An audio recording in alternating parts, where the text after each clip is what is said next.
বিষ্ণু ইসা ইসলামের কাছে এক সাহাবী এসে বলল, ইয়া রাসূলুল্লাহ আ'তিনি শাইআন, আপনি আমাকে কিছু দান করেন, আমার কিছুই নাই। বিষ্ণু বললেন, তোমার কিছু নাই? সাহাবী বললেন, ইয়া রাসূলুল্লাহ ঘরে আমার শুধু দুইটি জিনিস আছে। কয়টা? চিল্লায় বলেন, কয়টা? এক হচ্ছে একটা জামা, দুই হচ্ছে পানি খাওয়ার একটা জগ। বিষ্ণু বললেন, এই দুইটাই নিয়ে আস। বিশ্বনবীর কথা শুনে ওই সাহাবী ঘর থেকে জামা নিয়ে আসলেন, পানি খাওয়ার জগ নিয়ে আসলেন। বিশ্বনবী সাল্লাল্লাহু আলাইহি ওয়াসাল্লাম ওনার মোবারক হাত দিয়ে এক হাতে জামা ধরে আরেক হাতে পানির জগটা ধরে সাহাবীদের দিকে উদ্দেশ্য করে বললেন, মাইয়াশতারি হাদাইন, এই দুইটা জিনিস কেনার মতো কে কে আছে দেখি? কয়েকজন হাত তুললো। বিশ্বনবী বললেন, কত দিয়ে কিনবা? এক সাহাবী বলে, ইন্নী আশতারিহিমা বিদিরহাম, ও নবী যদিও এগুলো আমার দরকার নাই, কিন্তু আপনি যেহেতু নিলামে ডাক তুলেছেন, ইয়া রাসূলুল্লাহ ইয়া হাবিবাল্লাহ, আপনার সম্মানে আমি 1 দিরহাম দিয়ে দুইটা জিনিস কিনে নেব। 1 দিরহাম, একটা জামা, একটা পানি খাওয়ার জগ, দাম কত? 1 দিরহাম। বিশ্বনবী বললেন, না না, 1 দিরহাম তো অনেক কম হয়ে যায়, মাইয়াজিদু আলা যালিক, এর চেয়ে বেশি দামে কে কিনবা? আরেক সাহাবী হাত তুলে বলতে লাগলো, ইয়া রাসূলুল্লাহ ইয়া হাবিবাল্লাহ ওয়া ইন্নী আশতারিহিমা বিদিরহামাইন, আমি এই জামাটার পানি খাওয়ার জগটা 1 দিরহাম নয় 2 দিরহামের বিনিময়ে কিনতে চাই। বিষ্ণু ইসা ইসলাম ওই সাহাবাকে দিয়ে দিলেন। দিয়ে 2 দিরহাম নিয়ে যে লোকটা ভিক্ষা করতে এসেছিল তার হাতে 2 দিরহাম দিয়ে বললেন, যাও 1 দিরহাম দিয়ে ঘরে খাবার কিনে দিয়ে আসো, আরেক দিরহাম দিয়ে একটা কুঠার কিনে নিয়ে আসো। শুনতেছেন? কি কিনে নিয়ে আসো? কুঠার দিয়ে কি করে? গাছ কাটে। ওই সাহাবী কুঠার কিনে নিয়ে আসার পরে বিশ্বনবী নিজ হাতে কুঠারের মধ্যে একটা কাঠের হাতল লাগাই দিলেন। আল্লাহু আকবার! হাতল ছাড়া কুঠার ইউজ করা যাবে? বিশ্বনবী নিজ হাতে ওই কুঠারের ভেতরে একটা হাতল লাগাই দিলেন আর বললেন, লা উরিদু আন আরাকা 15 আইয়াম, এই কুঠার নিয়ে জঙ্গলে যাও, গায়ে অনেক শক্তি আছে, কাঠ কাটো, এই কাঠ কেটে বাজারে বিক্রি করো, সামনের 15 দিন যেন আমি আমার চোখের সামনে তোমার না দেখি। বিশ্বনবীর পরামর্শ অনুযায়ী কুঠার নিয়ে ওই সাহাবী জঙ্গলে চলে গেলেন। কাঠ কেটে বাজারে বিক্রি করতে করতে 15 দিন পরে 10 দিরহাম নিয়ে বিশ্বনবীর দরবারে হাজির হয়ে গেলেন। 10 দিরহাম নিয়ে বিশ্বনবীর কাছে হাজির হয়ে গেলেন। সাহাবী এসে বলল, ইয়া রাসূলুল্লাহ এখন আর আমার ভিক্ষা করা লাগে না, আমার গায়ে অনেক শক্তি আল্লাহ দিয়েছে, আই এম ভেরি এনার্জেটিক, আপনার দেয়া বরকতের কুঠার দিয়ে আমি কাঠ কেটে কেটে স্বাবলম্বী হতে শুরু করেছি। সুবহানাল্লাহ পড়েন। আমি এখন 10 দিরহামের মালিক। বিশ্বনবী বললেন, লা আইয়াহতাতিবা আহাদুকুম হুজমাতান আলা যাহরিহি খায়রুম মিন আইয়াসআলা শাইআন ফায়ু'তিয়াহু আও ইয়ামনাহু, যাদের গায়ে শক্তি আছে তারা ভিক্ষা না করে কাঠ কেটে পিঠে সেই বোঝা নিয়ে বাজারে বিক্রি করা অনেক ভালো, কারণ কারো কাছে যদি তুমি হাত পাতো সে দিতেও পারে নাও দিতে পারে, আর কষ্ট করলে কষ্ট কোনোদিন বৃথা যায় না। চিল্লায় বলেন ঠিক কিনা? বিষ্ণু ইসা ইসলামের অনুপ্রেরণায় এই সাহাবা অল্প কিছুদিনের ব্যবধানে স্বাবলম্বী হয়ে গেলেন। What is the moral of the story? বিশ্বনবীর এই প্রফেটিক স্টোরি থেকে আমাদের কি শিক্ষা? লেসন নাম্বার 1, বিশ্বনবী চাইলেই ওই 2 দিরহাম দিয়ে বলতে পারতো, যাও খাবার দাবার কিনে ফ্যামিলিতে দিয়ে আসো। সে ওই 2 দিরহাম নিয়ে খাবার দাবার কিনে ফ্যামিলিকে খাইয়ে রাত্রে আবার ভিক্ষায় নামতো। কথা কন, রাত্রে কি করতো? ভিক্ষায় নামতো। বিষ্ণু ইসা ইসলাম তাকে কাজ করে খাওয়ার জন্য উৎসাহ দিলেন। পাশাপাশি বিষ্ণু ইসা ইসলাম পার্মানেন্ট সলিউশন দিলেন। এজন্য পার্মানেন্ট সলিউশনের ব্যবস্থা করতে হবে। অনেকে আমরা যাকাত দেই, যাকাতের শাড়ি দেই, যাকাতের লুঙ্গি দেই, আছে না নাই? লক্ষ্মীপুরে এরকম দেয় নাকি? কি দেয়? হ্যাঁ, গাড়ি, গাড়ি দেয়, শাড়ি না। যাকাতের শাড়ি, যাকাতের লুঙ্গি বলতে কোনো কথা ইসলামে নাই। এগুলো খুব কম দামি শাড়ি, যাদেরকে এগুলো দেয়া হয় তাদেরকে অপমান করা হয়, ঠিক কিনা? আল্লাহ বলেছেন, ওয়ালাকাদ কাররামনা বানি আদম, I have dignified the status of the sons of Adam, আমি আদমের সব সন্তানদেরকে সম্মানিত করেছি। সুবহানাল্লাহ পড়েন। আপনাদের চেয়ে সম্মানিত কেউ আছে? মানুষের চেয়ে সম্মানিত গোটা বিশ্বে আর কোনো মাখলুকাত আছে নাই। এজন্য জাকাতের শাড়ি দেয়া যাবে না, জাকাতের লুঙ্গি দেয়া যাবে না। জাকাতের শাড়ি আপনারা দেখছেন, এটারে একবার ধোয়ার পরে দ্বিতীয়বার পরা যায় না। মশারি কি পাতলা, এর চেয়েও পাতলা। এই জন্য জাকাতের শাড়ি, জাকাতের লুঙ্গি বলতে ইসলামে কোনো পরিভাষা নাই। আপনাকে স্বাবলম্বী করে দেওয়ার চেষ্টা করতে হবে। যারা লক্ষ্মীপুর জেলায় বিজনেস ম্যাগনেট আছেন, তারা একসাথে হয়ে একটা স্ট্রং জাকাত ম্যানেজমেন্ট প্ল্যাটফর্ম করতে পারেন, যেখান থেকে আপনারা বিভিন্ন থানায়, বিভিন্ন গ্রামে বাছাই করে করে কিছু ভাইদেরকে জাকাত দিতে পারেন স্বাবলম্বী করার উদ্দেশ্যে। যেই ফ্যামিলিকে আছে, কি নাম এটার, পল্লী উন্নয়ন ক্লাব, মাশাআল্লাহ, জাকাত ফান্ড দিয়ে বিদেশে লোক পাঠায়। এর চেয়ে সুন্দর পদ্ধতিতে জাকাত বিতরণ আর হতে পারে? যেই লোকটাকে, যেই ছেলেটাকে বিদেশে পাঠানো হয়েছে, ওই ফ্যামিলিটা আর কোনোদিন জাকাতের শাড়ি নেওয়ার জন্য লাইনে দাঁড়াবে? যেই ছেলেটাকে ওনারা অস্ট্রেলিয়ান গাভী কিনে দিছে, দুধ বিক্রি করে যেই ফ্যামিলিটা স্বাবলম্বী হতে শুরু করেছে, তারা আর কোনোদিন জাকাতের লাইনে যেয়ে দাঁড়াবে না। এজন্য জাকাত দিতে হবে স্বাবলম্বী করার জন্য। ইসলাম আমাদেরকে এটাই শিখিয়েছে, কাজ করে খেতে হবে। কাজে লজ্জা নেই, লজ্জা হচ্ছে অলসতায়। লজ্জা কিসে? আজকের আলোচনা থেকে এটা মুখস্থ করে নিতে হবে, কাজে লজ্জা নেই। লক্ষ্মীপুরের ইয়াংস্টারেরা শ্রমে লজ্জা নেই, পরিশ্রমে লজ্জা নেই, লজ্জা অলসতায়। লজ্জা কিসে? আরো জোরে। নবীরা কি এমনি এমনি বসে বসে খাইছে? কঠিন পরিস্থিতিতেও নবীরা পরিশ্রম করে উপার্জন করা লেগেছে, ঠিক কিনা? সাইয়েদনা মারিয়াম আলাইহিস সালাম, যার নামে আল্লাহ তাআলা কোরআনে একটা সূরা দিলেন, উনি পৃথিবীতে এমন একজন মহিয়সী নারী, যেই নারীর গর্ভে, যেই নারীর পেটের ভেতরে স্বামীর স্পর্শ ছাড়া সন্তান দিয়েছে কে? সাইয়েদনা ঈসা আলাইহিস সালাম পেটে আসলেন। মারিয়াম আলাইহিস সালাম লজ্জা পেলেন, হায় হায়, কেমন করে এলাকাবাসীদের কাছে আমি আমার মুখ দেখাবো? বিয়ে করি নাই, স্বামী নাই, বিয়ে হয় নাই, স্বামী নাই, কিন্তু পেটে সন্তান চলে এসেছে। হায় হায়, এলাকায় কেমনে মুখ দেখাবো? লজ্জায় পড়ে মারিয়াম আলাইহিস সালাম এলাকা থেকে চলে গেলেন। কি অবাক করে কাণ্ড! বাচ্চা ভূমিষ্ঠ হওয়ার জন্য, বড় হওয়ার জন্য 6 মাস 7 মাস লাগে নাই, পেটে বাচ্চা আসার সাথে সাথে বাচ্চাটারে বড় করে দিয়েছে কে? সাইয়েদাতুনা মারিয়াম আলাইহিস সালাম এবার বসে পড়লেন, বুঝতে আরম্ভ করলেন প্রেগন্যান্সির পেইন উঠেছে।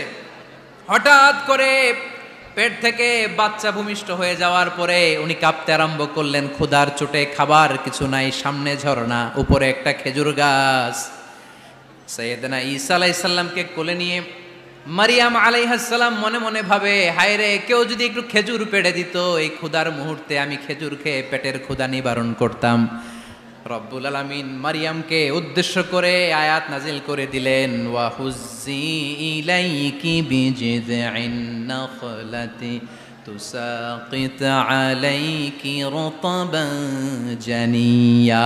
কোরআন সাক্ষী, হুজ্জি ইলাইকি বিজিযইন নাখলা, এর মানে হচ্ছে মারিয়াম, কেউ পেড়ে দিবে না, একটু কষ্ট করে হাতটা উঁচু করে খেজুরের ডালা ধরে ঝাঁকুনি মারো, টসটসে কাঁচা পাকা খেজুর নিচের দিকে পড়বে, তারপর তুমি তুলে খাবে। সুবহানাল্লাহ পড়েন। আল্লাহ চাইলে অটোমেটিক্যালি কারামাত হিসেবে খেজুরগুলো নিচে ফেলতে পারতেন না? কথা কন, খেজুরগুলো অটোমেটিক্যালি নিচের দিকে পড়ছে? পড়ে নাই। আল্লাহ শিক্ষা দিয়েছে, যেই পরিস্থিতিতে থাকো না কেন, তোমাকে শ্রম ব্যয় করে, কষ্ট করে তোমার উপার্জন করতে হবে, রিজিকের বন্দোবস্ত করতে হবে। চিল্লায় বলেন ঠিক কিনা? ইসলাম আমাদেরকে এটাই শিখিয়েছে, কাজে লজ্জা নাই। আবার বিশ্বনবী বললেন, ইন খামাতিস সাআ ওয়া ফি ইয়াদি আহাদিকুম ফাসিলাতুন, তোমাদের কারো হাতে যদি একটা চারা বীজ থাকে, সে যদি দেখে কিয়ামত হতে শুরু করেছে, ফাইন ইসতাতাআ আন ইয়াগরিসাহা ক্বাবলা আন তাকুমাস সাআ ফালইয়াগরিসহা, কারো হাতে একটা চারা বীজ নিয়ত করেছে, চারা বীজটা রোপণ করবে, ইন দ্য মিন টাইম দেখলো কিয়ামত হতে শুরু করেছে, বিশ্বনবী বললেন, যদি তোমার সুযোগ থাকে কিয়ামত হওয়ার আগে চারা বীজটা রোপণ করে দাও। কথা বুঝতে পেরেছেন? আপনার হাতে একটা চারা বীজ, আপনি প্ল্যান করেছেন এই চারা বীজটা রোপণ করবেন, ইন দ্য মিন টাইম দেখলেন কি হওয়া শুরু হয়েছে? ইযা জুলজিলাতিল আরদু জিলজালাহা, দ্য বিগেস্ট আর্থকোয়েক, ভূমিকম্প শুরু হয়েছে, কিয়ামত হয়ে যাবে। বিশ্বনবী বললেন, কিয়ামত হইতেছে ওদিকে, আর তোমার হাতে যদি চারা বীজ থাকে দেরি করো না, কিয়ামত তোমার কাছ পর্যন্ত আসার আগে সুযোগ পেলে চারা বীজটা রোপণ করে দাও। ইসলাম শিখিয়েছে শেষ নিঃশ্বাস পর্যন্ত তোমাকে লড়ে যেতে হবে। এই পৃথিবীতে কেউ কাউকে জায়গা করে দেয় না, জায়গা করে নিতে হয়।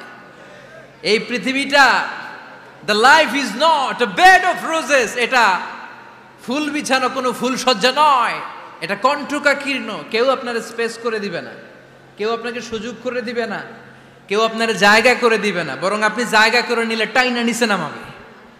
কথা বলেন। এজন্য কখনো অলসতাকে স্থান দেয়া যাবে। রসুল বাত্তালি দুক্কানু শয়তান, অলস মস্তিষ্ক শয়তানের আড্ডা। অলস যদি কেউ থাকে এটারে টেনে বেঁধে কাজে নামাবেন, পারা যাবে? আলহামদুলিল্লাহ লক্ষ্মীপুরে এরকম অলস ছেলে পেলে নাই।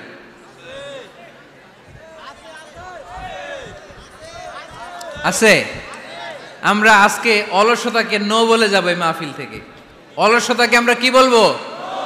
আওয়াজ করে বলতে হবে। অলসতাকে কি বলবো আমরা? মুমিনের জীবনে কোনো অলসতা নাই। অলস হয় মুনাফিকরা। অলস হয় কারা? চিল্লায় বলতে হবে। মুমিনরা অলস হয়? অলস হয় কারা? এজন্য কোরআনে আল্লাহ একথাও বলে দিলেন, ওয়াইদা কামু ইলাস সালাতি কামু কুসালা ইউরাউনান নাসা ওয়ালা ইয়াযকুরুনাল্লাহা ইল্লা কালিলা। সুবহানাল্লাহ পড়েন। মুনাফিকরা যখন মানুষকে দেখানোর জন্য নামাজে যায়, ওই নামাজে তাদের ইখলাস নাই, ওই নামাজের ভেতরে তাদের কোনো খুশু খুদু নাই, ওই নামাজের ভেতরে আছে শুধু অলসতা। ওই নামাজে কি আছে? কিন্তু আমরা যখন নামাজে যাই আমাদের অলসতা আছে? আমরা নামাজ পড়লে আমাদের হৃদয়টারে সজীব করে দেয় কে? আমরা উযু করলে আমাদের মনটাকে চাঙ্গা করে দেয় কে? আমরা মসজিদে ঢুকলে হৃদয়টাকে প্রাণবন্ত করে দেয় কে? মুমিন তো নামাজে গেলে চাঙ্গা হয়, মুমিন উযু করলে চাঙ্গা হয়। বিষ্ণু ঈসা ইসলাম বললেন, ইয়াকিদু শাইতানু আলা কাফিয়াতি রাসি আহাদিকুম ইদা নাম। খেয়াল করে শুনবেন লক্ষ্মীপুরের ভাইয়েরা, চমৎকার একটা হাদিস। আমরা যখন ঘুমোতে যাই, শয়তান আমাদের প্রত্যেকের মাথার পিছনে 3টা অলসতার গিট মারে। কয়টা? আওয়াজ করে বলেন। 3টা অলসতার গিট মারে। ইয়াকিদু শাইতানু আলা কাফিয়াতি রাসি আহাদিকুম সালাসা উকাব। 3টা গিট মারে যখন আমরা ঘুমোতে যাই।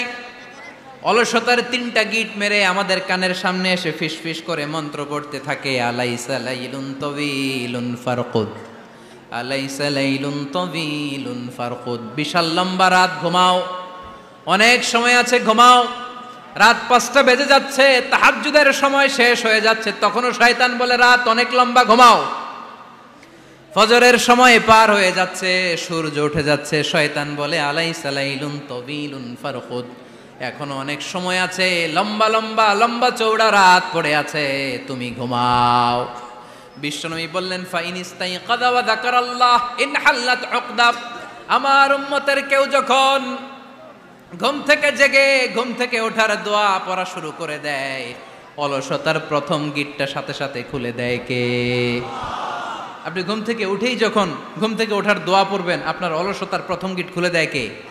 ঘুম থেকে ওঠার দোয়াটা কি? আলহামদুলিল্লাহিল্লাযী আহইয়ানা বা'দামা আমাতানা ওয়া ইলাইহিন নুশুর। প্রশংসা সে আল্লাহ, যে আল্লাহ আমাদেরকে লম্বা একটা ঘুম শেষে, মৃত্যু শেষে আমাদেরকে ঘুম থেকে উঠালেন। এই দোয়াটা পড়ার সাথে সাথে শয়তান যে 3টা গিট মারছে, ওই 3টার একটা খুলে দেয় কে? Fine তাওয়াদ্দা in হাল্লাত উকদা। ঘুম থেকে জেগে ঘুমের দোয়া পড়ার পরে যখন কেউ ওযু করে ফেলে, অলসতার দ্বিতীয় গিটটাও খুলে দেয় কে? ওযু করার পরে ফাইন সাল্লাত ইন হাল্লাত উকদা, নামাজের মুসল্লায় দাঁড়িয়ে যখন নামাজ শুরু করে দেয়, অলসতার 3 নাম্বার গিটটাও খুলে দেয় কে? 3টা গিট যখন খুলে দেয়, বিষ্ণু ঈসা ইসলাম বললেন, ফাআসবাহা নাশীতাল কলব। নাশীত, তখন মুমিন বান্দা সজীব হয়ে ওঠে, প্রাণবন্ত হয়ে ওঠে, উচ্ছ্বসিত হয়ে ওঠে। ওয়া ইল্লা খাবিসান নাফসি কাসলান। আর যদি ঘুমিয়ে থাকে, 3টা গিট তার মাথার পেছনে শয়তানের অলসতার লেগে থাকে, তাহলে তার দিনটা শুরু হয় অলসতা দিয়ে, আর সে হয় অলসতার রাজা। চিল্লায় এখন ঠিক কিনা? এজন্য আমরা কি অলস হতে চাই না কর্মঠ হতে চাই? কোন নবীরা কি অলস ছিলেন? পৃথিবীতে কোন নবী অলস ছিলেন? সব নবী কর্মঠ ছিলেন। বিষ্ণু ঈসা ইসলাম বললেন, মা বাআসাল্লাহু নাবিয়্যান ইল্লা রাআল গানাম, এই পৃথিবীতে এমন কোন নবী নাই যেই নবী বকরি চড়ায় নাই। কি চড়ায় নাই? বকরিরে আপনারা লক্ষ্মীপুরের ভাষায় কি বলেন? কি বলেন? ছাগল। তো পৃথিবীতে এমন কোন নবী নাই যেই নবী কি চড়ায় নাই? ছাগল চড়ায় নাই। সাহাবারা বললেন, ইয়া রাসূলুল্লাহ আনতা কাযালিক, আপনিও ছাগল চড়াইছেন? বিশ্বনবী সাল্লাল্লাহু আলাইহি ওয়াসাল্লাম বললেন, না, আমিও ছাগল চড়িয়েছি। ওয়া ইন্নী আরআহা আলা কারারাইতি আহলি মক্কা, আমি তো মক্কাবাসীদের অল্প কিছু পয়সার বিনিময়ে তাদের ছাগলগুলোকে চড়িয়ে দিতাম। সুবহানাল্লাহ পড়বেন না? বিষ্ণু ঈসা ইসলাম ছাগল চড়াতেন। ছাগল চড়ানো সহজ কাজ না কঠিন কাজ? কেন কঠিন এটা? হ্যাঁ, টেরা, খুঁটি মারে। হ্যাঁ, তো ছাগল যারা পালে তারা জানে ছাগল পালা কত কষ্ট। ওরে ডানে টান দিলেও কই যায়, রশি ধরে বায়ে টান দিলে কই যায়, সামনে টানলে কই যায়, পিছনে টানলে কই যায়। সারা সপ্তাহ আপনি সময় পান না এটারে গোসল করাবেন। ভাবলেন আজকে জুমার দিন আমিও গোসল করি, এটারও গোসল করাই। এটারে আপনি পুকুর ঘাটে নিবেন, টান দিছেন, ওর বাপের কিরা ও 1 ইঞ্চিও সামনে যাবে না। ঠিক কি না? এই টেরা প্রাণী আল্লাহর কি মহিমা। আল্লাহ তাআলা পৃথিবীর সবচেয়ে শ্রেষ্ঠতম মানুষদেরকে ছাগল চড়িয়ে ছেড়েছেন। ঠিক কি না?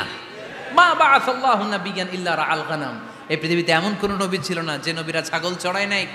আল্লাহ বুঝাতে চাইলেন ছাগল চড়ানো অনেক কষ্টের কাজ, অনেক ধৈর্যের প্রয়োজন। এখন নবীরা তোমরা ছাগল চড়াও, কিছুদিন পর ছাগলের চেয়েও টেরা জাতি মানুষ চড়াইতে হবে।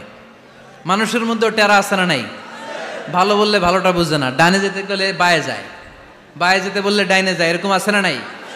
সম্মানিত ভাইয়েরা, সমস্ত আম্বিয়া আলাইহিমুস সালাম ওনারা কর্মঠ ছিলেন। সাইয়েদনা আদম আলাইহিস সালাম নিজ হাতে চারা গাছ রোপণ করে চাষাবাদের কাজ করেছেন। সুবহানাল্লাহ পড়েন। সাইয়েদনা ইব্রাহিম আলাইহিস সালাম চাষাবাদের কাজ করেছেন।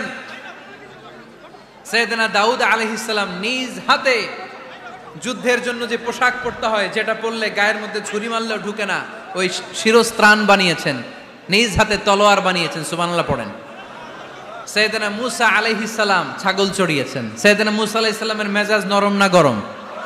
নবীদের মধ্যে সবচেয়ে বেশি মেজাজওয়ালা নবী ছিলেন মূসা আলাইহিস সালাম। উনিও 8 থেকে 10 বছর সাইয়েদনা শুআয়ব আলাইহিস সালামের এরিয়াতে ছাগল চড়িয়েছেন। চিল্লায় বলেন সুবহানাল্লাহ।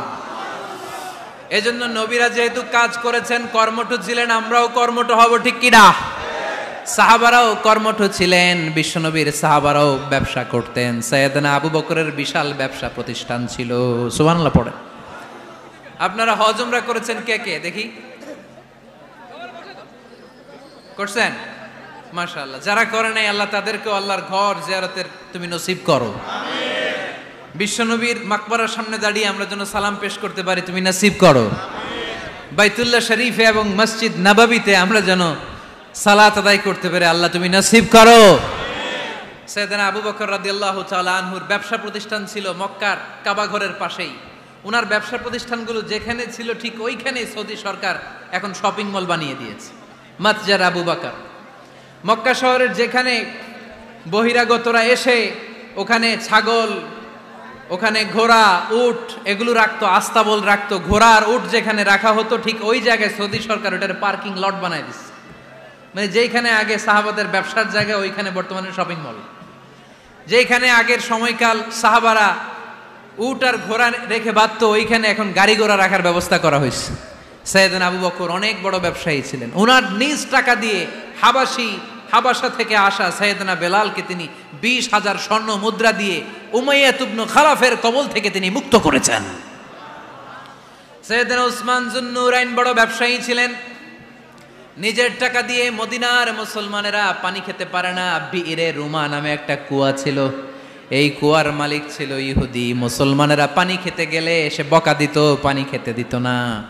বিশ্বনবী বললেন, আমার সাহাবীদের মধ্যে এমন কি কেউ নাই নিজের অর্থায়নে বীরে রুমা কিনে মুসলমানদেরকে দিয়ে দিবে? সাইয়েদনা উসমান যুন্নুরাইন বলল, ইয়া রাসূলুল্লাহ, আপনার খেদমতে আমি হাজির।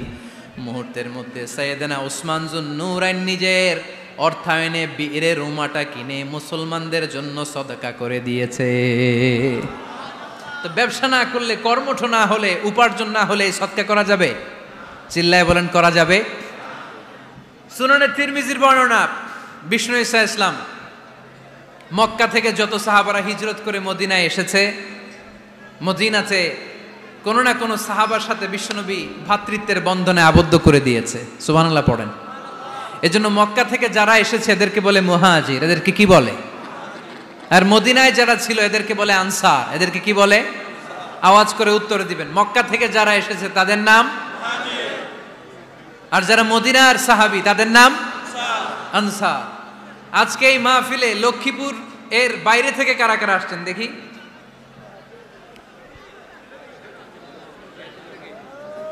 মাশাআল্লাহ মাশাআল্লাহ, অনেক আসছে। আল্লাহ ভাইদেরকে তুমি কবুল করো, হাত নামান। এই যে লক্ষ্মীপুরের বাইরে থেকে যে ভাইরা আসছে তারা লক্ষ্মীপুরের মেহমান, ঠিক কিনা? মক্কা থেকে হিজরত করে যে সমস্ত সাহাবারা এসেছিল তারা ছিল মদিনার মেহমান। বিশ্বনবী এক এক মক্কার সাহাবীকে মদিনার এক এক সাহাবীর সাথে ভ্রাতৃত্বের বন্ধনে আবদ্ধ করে দিলেন। আব্দুর রহমান ইবনে আউফ রাদিয়াল্লাহু তাআলা আনহু, ওনার সাথে ভ্রাতৃত্বের বন্ধনে যে সাহাবীকে বিশ্বনবী আবদ্ধ করে দিলেন ওনার নাম হচ্ছে সাআদ ইবনে রাবিয়া। কি নাম? মদিনার অনেক বড় ব্যবসায়ী। বিশ্বনবী বললেন, ও আব্দুর রহমান ইবনে আউফ, সম্পদ ছেড়ে দিয়ে